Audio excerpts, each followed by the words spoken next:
there was an instant, I think it was '07, we're playing the Angels. I think it was Lackey. Game 1, he threw a 3-2 breaking ball to David. And David stayed on and hit a home run.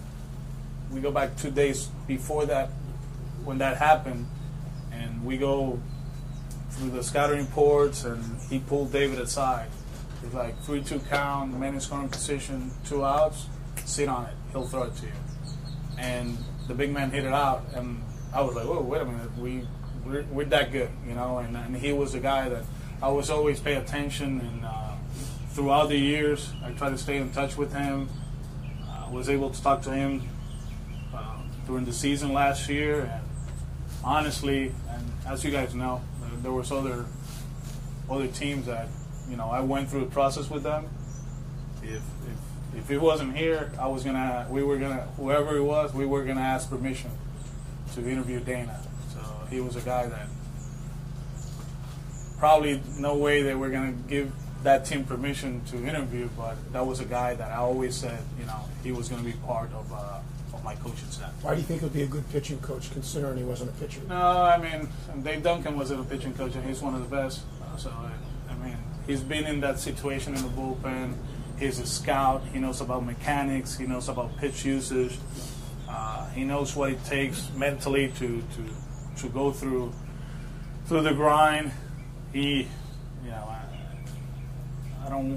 knows the city. He knows what the expectations of the fan base, the media, and obviously the organization.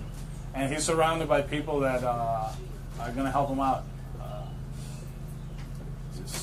The whole, you know, the minor league staff, they do an outstanding job. Craig Bjorson, you guys will know him. He brings a lot to the table. He's a guy that he understands the vertical attack and expanding with the breaking ball.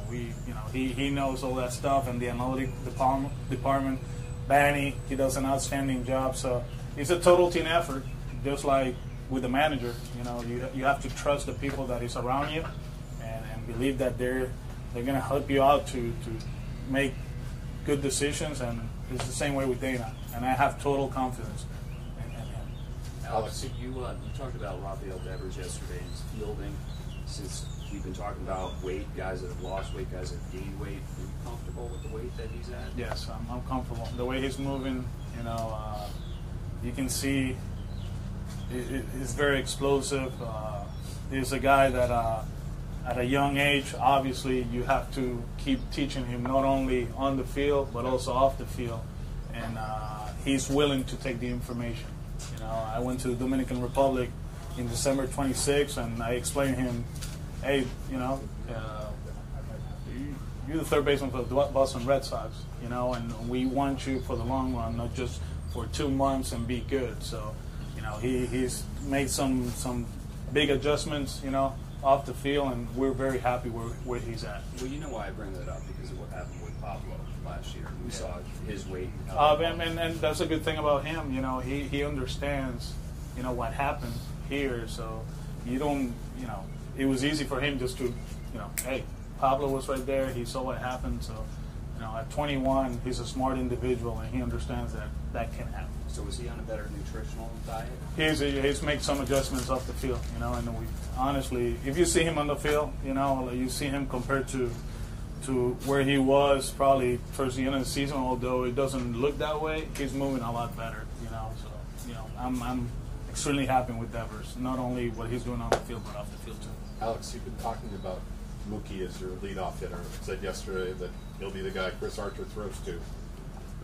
Is he pitching, Archer? I assume so. I got to call Cashy a lot. But did anything in the last 18 hours maybe change your thought process at all? No. Mookie Betts is our leadoff hitter. Speaking of that, are you hopeful of a new player being here soon? No, honestly, as you guys know, I can't comment about it, but if it, you know, Dave is always working. He's been working the whole off season, and one thing I told you guys in November, I told you guys in December and January, there's no deadline, you know, in the off season. So He's going to keep looking for ways to improve the team, although we feel very comfortable with what we have. It's up to him. If he makes a decision, he makes a decision with one of the free agents out there. We'll welcome him, and he'll get to work. Sweatheart's been a catch this year in a lot of teams. Do you have a plan for when you'd like to see him in the infield more? He took grounders today. Yeah, he took ground balls today. First time I actually hit the ground balls, and one thing I noticed, he understands, and he learns. He makes adjustments right away. Carlos was right behind him. There was a ground ball that he was flat-footed and caught it on the right side. Carlos noticed it, and he explained to him, we want guys to work balls from the right to left, so you can create momentum and you can create, that lane to throw the ball. Even though it's second base, the next one, I hit it right there, same spot, and he went right to left and threw it. One thing with him, we have to be very careful, just like the other guys. The volume of work. This is an organization, as you guys know, they take pride. We take pride on catchers. Their work is a lot. And they have to be locked in that. So we want him to catch, but I want him to move his feet and get used to it. But probably instead of taking 40 ground balls, 15 is good for him. You just got to make sure he's ready for the next day, because he has a lot to do throughout the day. How important is it to have multi-positional guys, like a bench that's comprised of guys who maybe can play not just two positions but three or more, in order to achieve the kind of raw workload volume that you want in the regular season? It's a must at the big league level. Guys that, especially the infield, outfield, it's nice. I mean, I was a utility guy, play second, short, and third. That's great. Okay, you can do that, but then you have guys that can play the outfield, like Brock and Swihart.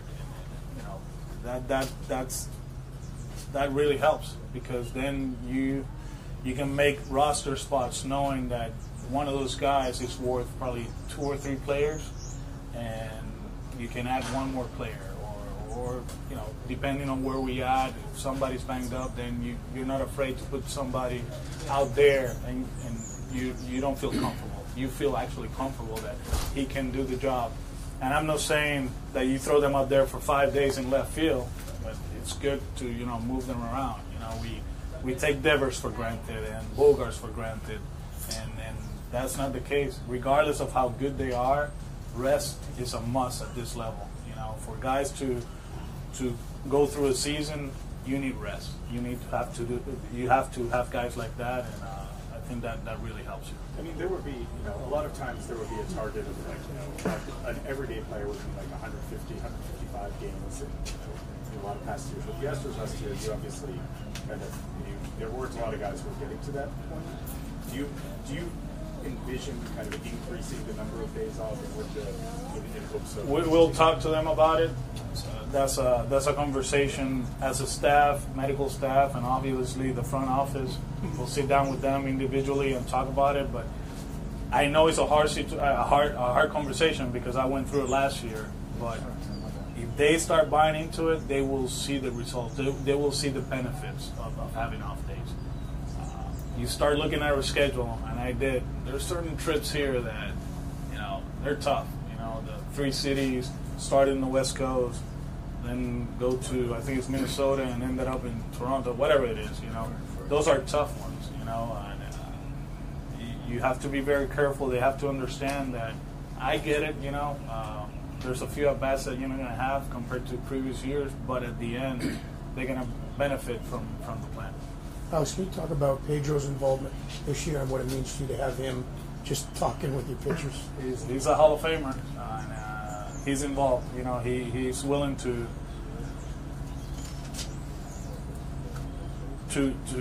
connect with players first and connect with the coaching staff. He feels very comfortable, and I'm learning from him. That's not my strength, and the more I learn about pitching, the better it's going to be for me. When situations like what Johnny asked me yesterday, when I'm going to take pictures out and all that stuff, it's going to help me.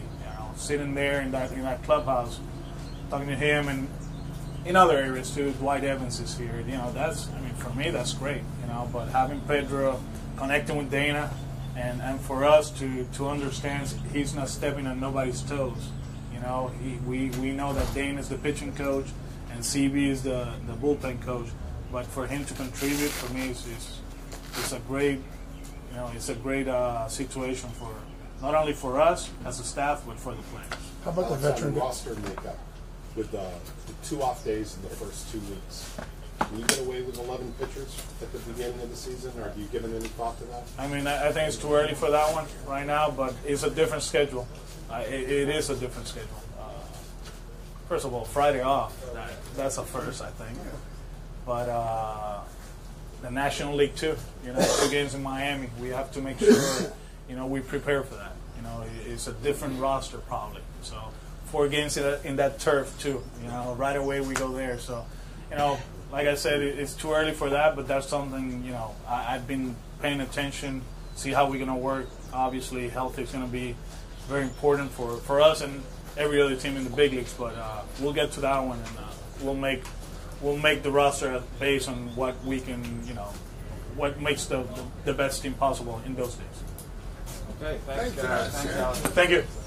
Golfing? I didn't get the invite.